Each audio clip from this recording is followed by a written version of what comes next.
Praise the lord. కూడి వచ్చిన ప్రియులందరికీ యేసయ్య వారి శ్రేష్టమైన నామంలో వందనాలు తెలియజేస్తూ ఉన్నాం. ఈ దినము యేసుక్రీస్తు వారు పలికిన శిలువ మీద పలికిన 7 మాటల మొదటి పాటను మనం ధ్యానించుకుంటూ ఉన్నాం. మొదటి మాట లూకా శుభవార్త 23వ అధ్యాయము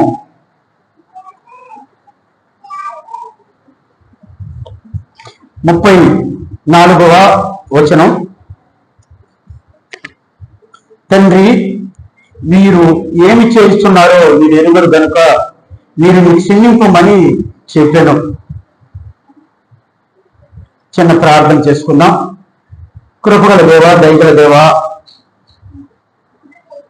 మీరు 2000 సంవత్సరముల కంటే పైగా నాయన శిలువ మ్రాణ మీద పలికిన మొట్టమొదటి మాటను నాయన మేము ధ్యానించుకుంటూ ఉండగా సహాయం చేసి పెట్టమని వేడుకుంటూ ఉన్నాం. కృప చూపించండి. పరిశుద్ధాత్మ దేవ, యేసయ్య వాటిలోనివి మాకు బోధించమని, సత్యస్వరూపైన ఆత్మదేవ మా మధ్య సంచారం చేయమని, మమ్మల్ని నడిపించమని. అయా ఒట్టివారం మట్టివారం ప్రభా, మీరే ప్రభా మీ వాక్యమును మాకు బోధించమని, మహిమ తెచ్చుకోనమని యేసయ్య వారి నామంలో అడిగి వేడుకుంటూ ఉన్నాం తండ్రి. ఈ వచనంలో మనం గమనించినప్పుడు తండ్రిని నజరేయుడైన యేసుక్రీస్తు ప్రభువారు ఒక మాట వేడుకుంటూ ఉన్నారు. వీరు ఏమి చేస్తున్నారో వీరికి తెలియటం లేదు. వీళ్ళు ఏం చేస్తున్నారో వీరికి తెలియటం లేదు కనుక తండ్రి వీరిని క్షమించమని చెప్తూ ఉన్నాడు. వీళ్ళకి క్షమాపణ కావాలా? వీళ్ళు ఏం చేస్తున్నారో వీళ్ళకి తెలియటంలా అనే మాటను అక్కడ మొట్టమొదటి మాటగా చెప్తూ ఉన్నాడు. సరే, మనం కొంచెం వెనక్కి వెళ్ళి 22వ అధ్యాయము 42వ వచనం చూసుకుంటే ఇక్కడ యేసుక్రీస్తు శిష్యుడు ఒక ఆయన ఉన్నాడు. 22, ఇది మత్తయి శుభవార్త 22వ అధ్యాయము 42వ వచనం. ఇక్కడ చెప్పబడిన మాట ఏంటంటే, యేసుక్రీస్తు ప్రభువారితో ఉండి ఆయన చేసిన అద్భుత కార్యాలు, ఆశ్చర్యక్రియలు ఎన్నో చూస్తూ ఉన్నాడు ఒక శిష్యుడు. ఆ శిష్యుడు ఏం చేస్తూ ఉన్నాడయ్యా అంటే ఆయన్ని అప్పచెప్తూ ఉన్నాడు. దేనికి? శిలువ మరణానికి ఆయన్ని అప్పచెప్తూ ఉన్నాడు. ప్రధాన యాజకులకు నేను యేసుక్రీస్తుని నేను అప్పగిస్తానని చెప్పేసి వాళ్ళ దగ్గర ఒప్పందం కుదుర్చుకుంటున్నాడు. ఆయన యేసయ్యతో ఉన్నాడు. యేసయ్య చేసిన అద్భుతాలు చూశాడు, ఆశ్చర్య కార్యాలు చూశాడు. ఇంకా మాట చేతనే మరణించిన వారిని తిరిగి లేపినట్లుగా చూస్తూ ఉన్నాడు. అనేక వ్యాధులు గలవారిని స్వస్థపరిచినట్లుగా, కుష్ఠవ్యాధి కలిగిన వారిని స్వస్థపరిచినప్పుడు, ఇంకా అనేక విధాలు ప్రతి సమయంలో కూడా యేసయ్యతోనే ఉన్నాడు. యేసయ్యతో ఉండి యేసయ్య ఏం చేశాడంటే, ఇదిగయ్యా ఈ డబ్బు సంచి నీ దగ్గర ఉంచుకొని నీవు మనకు కావాల్సిన వాటికి అన్నిటికీ కూడా నీవు చూస్తూ ఉండు అని చెప్పినప్పుడు అతను ఏం చేశాడంటే యేసయ్యనే అప్పచెప్పడానికి ఆయన ప్రధాన యాజకుల దగ్గర ఒప్పందం కుదుర్చుకొని వచ్చాడు. నేను మీకు యేసయ్యను అప్పగిస్తాను అని చెప్పేసి చెప్తూ ఉన్నాడు. ఇంకా ఎలా అనేది చూద్దాం ఒక్క నిమిషం. ఇక్కడ చెప్పబడింది, యేసయ్య అంటూ ఉన్నాడు, నీవు ముద్దు పెట్టుకొని మనుష్య కుమారుని అప్పగించుతున్నావా? యూదా, నీవు ముద్దు పెట్టుకొని మనుష్య కుమారుని అప్పగిస్తూ ఉన్నావా అని చెప్పేసి యేసుక్రీస్తు ప్రభువారు చెప్తున్నారు. వాళ్ళు ఎలా వెళ్ళారయ్యా అంటే వాక్య భాగంలో చెప్పబడుతుంది 52వ వచనంలో, బందిపోటు దొంగ మీదకి వచ్చినట్లుగా వాళ్ళు కత్తులతోనూ గుదియలతోనూ వచ్చారంట. యేసుక్రీస్తుని పట్టుకొని అలా పట్టుకోవడానికి ఎలా వచ్చారయ్యా అంటే బందిపోటు దొంగ మీదకి వచ్చినట్లుగా కత్తులు తీసుకొని గుదియలతోనూ వచ్చారా అని చెప్పి యేసయ్య వారిని అంటూ ఉన్నారు. వారు ఆయన పట్టుకొని అలా ఎలా పట్టుకున్నారు ఆయన్ని? అలా ఒక బందిపోటు దొంగను కానీ పట్టుకొని పోయినట్లుగా ఆయన పట్టుకొని ఈడ్చుకొని పోతూ ఉన్నారు. ఎక్కడికి తీసుకెళ్లారంటే ప్రధాన యాజకుని ఇంటిలోనికి తీసుకెళ్లారు. ప్రధాన యాజకుని ఇంటిలోనికి. ప్రధాన యాజకునికి యేసయ్య అంటే ఒక రకమైన అసహ్యం వేసింది. యేసయ్యను ఏదో ఆ యేసయ్య చేసే పనులు అన్నిటినీ కూడా అడ్డుకోవాలని, యేసయ్యను వీలైతే ఏం చేయాలి? మరణానికి అప్పజెప్పాలని, ఆయన లేకుండా చేయాలని ఒక నిర్ణయాన్ని కలిగి ఉన్నారు. యేసయ్యని శిలువ మరణానికి అప్పజెప్పాలని ఒక నిర్ణయాన్ని కలిగి ఉన్నారు. అలాంటి నిర్ణయం కలిగి ఉన్న ప్రధాన యాజకుని దగ్గరికి వాళ్ళు యేసయ్యని ఈడ్చుకొని తీసుకువెళ్ళారు. వాక్య భాగం చెలవిస్తుంది, వారు ఆయన్ని పట్టి ఈడ్చుకొని పోయి ప్రధాన యాజకుని ఇంటిలోనికి తీసుకువెళ్ళారు అని. మరి నిర్గమాకాండ 28వ వచ్చిన ఈ ప్రధాన యాజకుని గురించి ఏం చెప్తుంది అనేది చూద్దారండి. ప్రధాన యాజకులు ఏం చేయాలా? యేసయ్యని ఏం చేస్తున్నారు? పట్టుకొని తీసుకెళ్లి ఒక బందిపోటును కానీ తీసుకెళ్ళినట్టు తీసుకెళ్తూ ఉంటే ఆ యొక్క ప్రధాన యాజకుని గురించి ప్రభు అయిన దేవుడు ఏం చెప్పాడు అనేది 28వ అధ్యాయం 1వ వచనంలో, మరియు నాకు యాజకత్వం చేయుటకై నీ సహోదరుడైన అహరోనును అతని కుమారులను అనగా అహరోను కుమారులను నియమించు, ప్రతిష్ఠించు అని చెప్పబడింది. ప్రధాన యాజకుడు ఏం చేయాలంటే దేవునికి యాజకత్వం చేయాలా, దేవునికి సేవ చేయాలా. దేవునికి సేవ చేయాల్సిన ప్రధాన యాజకుడు దేవుడే తాను తగ్గించుకొని పాప శరీరాకారమును ధరించి దిగివచ్చినప్పుడు ఏం చేస్తున్నాడు? ఒక బందిపోటు దొంగ వల్లే ఆయన్ని పట్టుకొని ఈడ్చుకొని ఆయనకే తీర్పు తీర్చేవాళ్ళగా. ఎవరికి? సర్వ సృష్టికర్త అయిన దేవునికి నేను తీర్పు తీరుస్తాను అన్నట్లుగా, ఆయనకి నేను శిక్ష విధిస్తాను అన్నట్టుగా ఆయనకు సేవ చేయాల్సిన అతను ఎవరికి? యేసయ్యకు సేవ చేయాల్సిన ప్రధాన యాజకుడు ఆయన పట్టుకొని ఆయన మీద నేరారోపణ చేసి ఆయనకు తీర్పు తీర్చాలని బందిపోటులను పంపించాలా, పట్టుకొని ఈడ్చుకొని తన ఇంటి దగ్గరికి తెప్పించుకున్నారు. అపహాస్యం చేస్తూ ఉన్నారు. ఆయన్ని ఇంకా ఏం చేస్తూ కొడుతూ ఉన్నారు. ముఖము కప్పి నిన్ను కొట్టిన వాడెవడు ప్రవశింపమని అంటున్నాడు. నిన్ను కొట్టిన వాడెవడు? వాక్య భాగం ఏం చెప్తుందంటే నిర్గమాకాండం 33వ అధ్యాయం 20వ వచనం ఏం చెప్తుందంటే అక్కడ రండి 33వ. మరియు ఆయన నీవు నా ముఖాన్ని చూడజాలవు, ఏ నరుడును నన్ను చూసి బ్రతకలేదు. సర్వోన్నతుడైన దేవుని ఏ నరుడు కూడా ఆయన ముఖాన్ని చూసి బ్రతకలేదు అని రాయబడింది. అలాంటి సర్వోన్నతుని ముఖము మీద వాళ్ళు ఏం చేస్తున్నారు? ముఖాన్ని కప్పి పిడిగుద్దులు గుద్దుతున్నారు.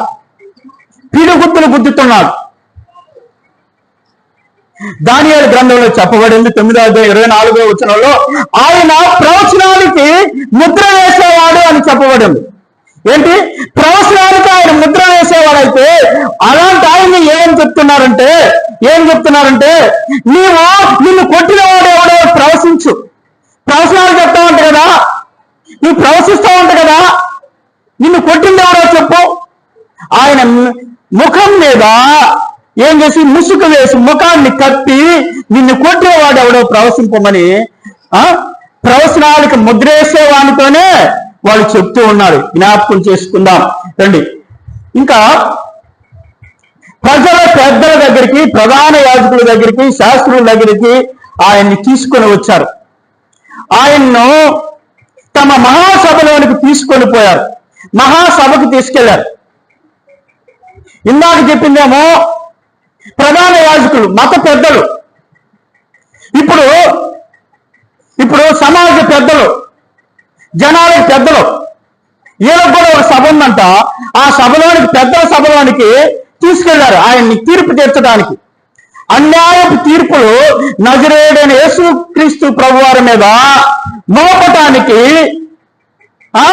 మోసే కాలంలో ప్రజలకు న్యాయం తీర్చాలని నియమింపబడిన ఆ యొక్క పెద్దలు ప్రజలను చక్కగా చూసుకోవడానికి ప్రజలను చక్కగా చూసుకోమని అలా పెద్దలను పెడితే వాళ్ళు మంచి చేస్తున్నారా, వాళ్ళు ఎవరెవరు ఏం చేస్తున్నారని చక్కగా పరిపాలన చేయండి అయ్యా, చక్కగా చూసుకొని వాళ్ళని బాగుగా ఉండేటట్లుగా చూడండి అంటే వీళ్ళు ఏం చేస్తున్నారంటే ఆ బాగుగా చూడమని సెలవిచ్చిన ఆయన్నే సిలువ వేయాలని వాళ్ళ మధ్యకు తీసుకొచ్చి ఒక దొంగలాగా ఒక నేరస్తులాగా వాళ్ళ ముందు ఇలా నిలబెడుతూ ఉన్నారు.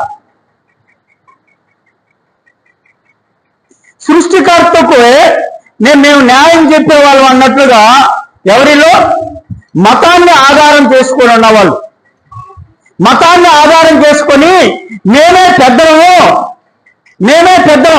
నేను ప్రధాన యాజకుని, నేను మతకర్తను, మతానికి నేనే పెద్దను అంటూ గ్రంథాల్లో చెప్పబడుతూ ఉంది. యేసయ్య జననాన్ని గురించి, ఆయన మరణాన్ని గురించి కూడా చెప్పబడుతూ ఉంది. యేసయ్య పుట్టినప్పుడు మనం చూస్తూ ఉన్నాం. తూర్పు దేశపు జ్ఞానులు హేరోదు రాజు దగ్గరికి వచ్చినప్పుడు అప్పుడు గ్రంథాలు తెరవబడినట్లుగా అక్కడ యూదుల రాజు బెత్లెహేములో జన్మిస్తాయని ఆ యొక్క పరిశుద్ధ గ్రంథంలో చెప్పబడినట్లుగా చూస్తా ఉన్నాం. కీర్తన గ్రంథంలోనూ కూడా ఆయన మరణాన్ని గురించి చెప్పబడి ఉంది, ఆయన జనన మరణాల గురించి చెప్పబడి ఉంది. నజరేయుడైన యేసుక్రీస్తు వారి మరణాన్ని, పునరుద్ధానాన్ని గురించి కూడా చెప్పబడి ఉంది. అయితే ఇవన్నీ కూడా లేఖనాలను వాళ్ళు చదువుతున్నామని అనుకుంటున్నారు. లేఖనాలను మావలే ఎవరు చదవలేరు, మావలే నిష్ఠ కలిగి ఎవరు ప్రవర్తించలేరు, మావలే ఎవరు కూడా ఈ లేఖనాలను బోధించలేరు అనే ఆలోచన కానీ లేఖనాలలో ఉన్న నజరేయుడైన యేసుక్రీస్తుని గ్రహించలేకపోయారు. లేఖనాలు ఎవరి గురించి చెప్తూ ఉన్నాయో ఆయన వారి ముందుకు వస్తే కనుగొనలేకపోయారు. ఆయన్నే ఏం చేస్తున్నారు, సిలువ వేయాలంటూ ఉన్నారు. నిర్గమకాండం 19వ అధ్యాయం 7వ వచనం అబద్ధ సాక్ష్యము చెప్పకూడదు అని వాళ్ళ మతం వాళ్ళకి బోధిస్తూ ఉంది. నజరేయుడైన యేసుక్రీస్తు ప్రభువారు మీద వాళ్ళు అబద్ధ సాక్ష్యాన్ని పలుకుతూ ఉన్నారు. ధర్మశాస్త్రం ఏం చెప్తుందంటే మేము ధర్మశాస్త్రాన్ని నిష్ఠగా పాటించే వాళ్ళము. వాళ్ళు ఏమనుకున్న ప్రధాన యాజకులు పెద్దలు మేము ధర్మశాస్త్రం ప్రకారం నడిచేవాళ్ళం, మాకు ధర్మశాస్త్రం ఉంది, దాని ప్రకారం మేము నడుచుకుంటూ ఉంటాం అనుకునే వాళ్ళు ఏం చేస్తున్నారంటే అక్కడ ధర్మశాస్త్రంలో చెప్పబడి ఉంది అబద్ధ సాక్ష్యం పలకకూడదు అని ఉంటే వీళ్ళు ఏం చేస్తున్నారు, మతకర్తలు పెద్దల సభలో ఉన్నవారు వీళ్ళంతా అబద్ధ సాక్ష్యం యేసయ్య మీద మోపుతూ ఉన్నారు. అబద్ధ సాక్ష్యం నజరేయుడైన యేసుక్రీస్తు ప్రభువారి మీద మోపుతూ ఉన్నారు. రండి, తిరుగుబాటును వాళ్ళు ప్రేరేపిస్తున్నారు, తిరుగుబాటు చేయాలంటున్నారు. తిరుగుబాటు యేసయ్య అంట తిరుగుబాటు చేయడానికి ప్రేరేపిస్తున్నాడనే ఒక నెపం చెప్పబడుతూ ఉంది. దానియేలు గ్రంథంలో చెప్పబడింది 9వ అధ్యాయం 24వ వచనంలో ఆయన ఎందుకు వస్తున్నాడయ్యా అంటే తిరుగుబాటును మాన్పుట్టుకు వచ్చిన ఆయన్ని ఏమంటున్నారు, వీళ్ళు ఏమంటున్నారు, తిరుగుబాటును ప్రేరేపిస్తున్నాడు. ఆయన తిరుగుబాటు లేకుండా చేయాలని వస్తే వీళ్ళేమంటున్నారు, తిరుగుబాటునే ఈయన ప్రేరేపిస్తున్నాడు అని చెప్పేసి ఆయన మీద సాక్ష్యం పలుకుతున్నారు. రండి, ఇంకా 23వ అధ్యాయం 1వ వచనంలో ఆయన ఇంకా ఏమంటున్నారంటే కైసరుకు మీరు పన్నియొద్దు. ఈయన మీద నేరాలు కైసరుకు పన్నియొద్దు అని ఆయన చెప్పాడని చెప్పేసి ఒక నేరం ఆయన మీద మోపబడుతూ ఉంది. అయితే వాస్తవానికి అది నిజంగా యేసయ్య చెప్పాడా కైసరుకు పన్నియొద్దు అని అంటే మత్తయి శుభవార్త 22వ అధ్యాయం 21వ వచనంలో ఏం చెప్పబడి ఉందనేది ఒక్క నిమిషం మనం జ్ఞాపకం చేసుకుందాం. అందుకు ఆయన అలాగైతే ఇంకొక వచనం పైనుంచి చూడండి.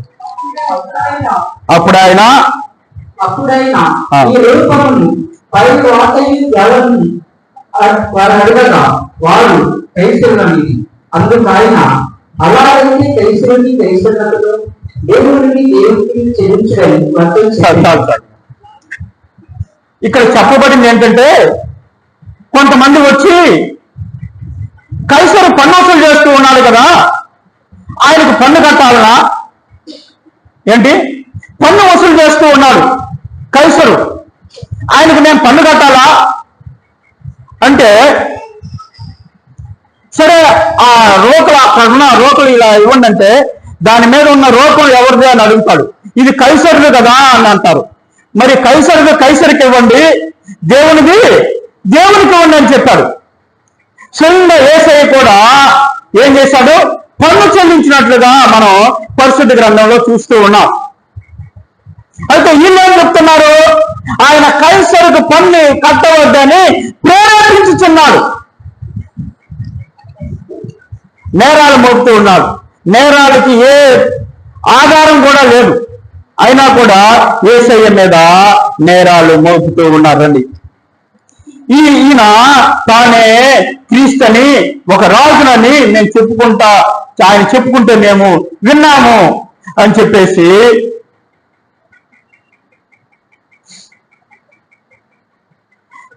ఏమంటున్నారు? తానే క్రీస్తుని, ఒక రాజునని చెప్పగా మేము విన్నాము అని చెప్పి ఆయన మీద ఒక నేరాన్ని మోపుతూ ఉన్నాడు. యేసు క్రీస్తు ప్రభు వారి మీద ఒక నేరాన్ని మోపుతూ ఉన్నారు. అయితే లూకాసు వార్త 4వ అధ్యాయం 41వ వచనంలో ఏం చెప్పబడుతూ ఉందంటే, మనుషులే కాదు చెప్తూ ఉంది, అక్కడ దయ్యాలు కూడా చెప్తూ ఉన్నాయి. ఏమని? ఆయన నీవు దేవుని కుమారుడు అని కేకలు వేస్తున్నాయి. దయ్యాలకు తెలుస్తుంది ఆయన క్రీస్తు అని, ఆయన దేవుని కుమారుడని దయ్యాలకు తెలుస్తూ ఉంది. అవి అంటూ ఉన్నాయి ఆయన క్రీస్తు అని వాటికి తెలిసి ఉండేను. నీవు దేవుని కుమారుడు అని కేకలేసి అవి వదిలి వెళ్తూ ఉంటే వీళ్ళు ఏమంటున్నారు? అది ఆ మాటను ఏమంటున్నారు వీళ్ళు? క్రీస్తునని, రాజునని, నీవు రాజుగా ఉండగా, అయ్యా నీవే రాజుగా ఉంటే మాకు ఈయన రాజు అని చెప్పుకుంటున్నాడు, ఈయన కూడా ఒక రాజ్యాన్ని స్థాపిస్తాడంట అని చెప్పేసి ఆయన మీద నిందలు మోపుతూ ఉన్నారు.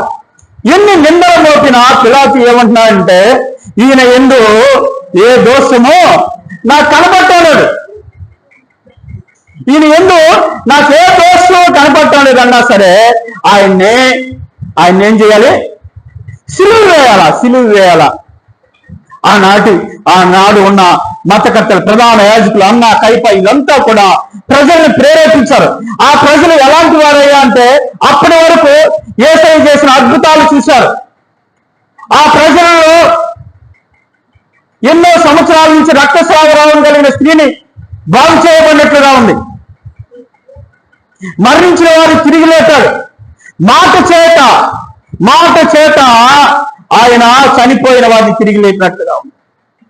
స్వస్థతలు ఎన్నో చూశారు. కాళ్ళు చేతులు పడిపోయిన వారు, కుష్ఠరోగులు బాగుపడటం, దయ్యం పట్టిన వారు దయ్యాలు వదిలిపోవటం, దయ్యాలు అలా ఆయన దయ్యాలను వెళ్ళగొడుతూ ఉంటే వాళ్ళు ఏమన్నారు తెలుసా? ఏమన్నారు? ఈయన దయ్యాలకు అధిపతి. యేసయ్య దేవుని కుమారుడై ఉండి దయ్యాలను వెళ్ళిపోమని ఆజ్ఞాపిస్తుంటే యేసయ్య ఏమన్నారు? ఈయన దయ్యాల అధిపతి అయిన బయల్జెబూల్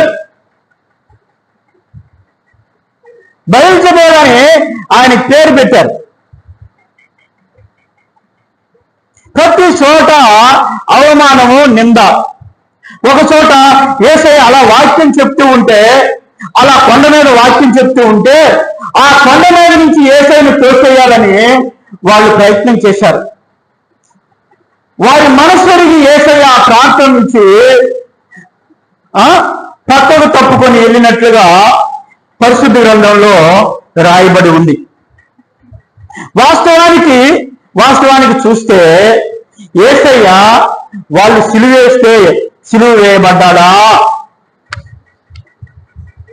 యోహాను సువార్తలో చెప్పబడుతూ ఉంది 10వ అధ్యాయము 17 వచనం. కృపా సత్య సంపూర్ణుడైన మా ప్రియ పరలోకపు తండ్రి, మీ యొక్క నామానికి వందనాలు స్తుతులు స్తోత్రాలు చెల్లిస్తూ ఉన్నాం నాయన. ఆనాడు నాయన మా కొరకు లోక రక్షణ కొరకు ప్రభువా మీరు శిలువ బలియాగంగా మిమ్మల్ని మీరు సంపూర్ణంగా అయా శిలువ మీద అంగీకరించినందుకు వందనాలు స్తుతులు స్తోత్రాలు చెల్లిస్తూ ఉన్నాము నాయన. అయ్యా అది ఎంతో మీకు ఇష్టమైనది కార్యంగా ప్రభావ మీరు చేసినందుకు వందనాలు స్తుతులు స్తోత్రాలు. ఆయా నా విడుదలకు మా విడుదలకు మీరు చేసిన శిలువ త్యాగములకై వందనాలు స్తుతులు స్తోత్రాలు చెల్లిస్తూ ఉన్నాం. మీరు చూపిన మార్గంలో ప్రభా అయా మీరు చూపిన క్షమాపణలో మేము నిలిచి ఉండుటకు సహాయం చేసి పెట్టమని మహిమ ఘనత ప్రభావాలు మీకే చెల్లిస్తూ యేసయ్య వారి నామంలో అడిగి వేడుకుంటూ ఉన్నాము తండ్రి. ఆమేన్.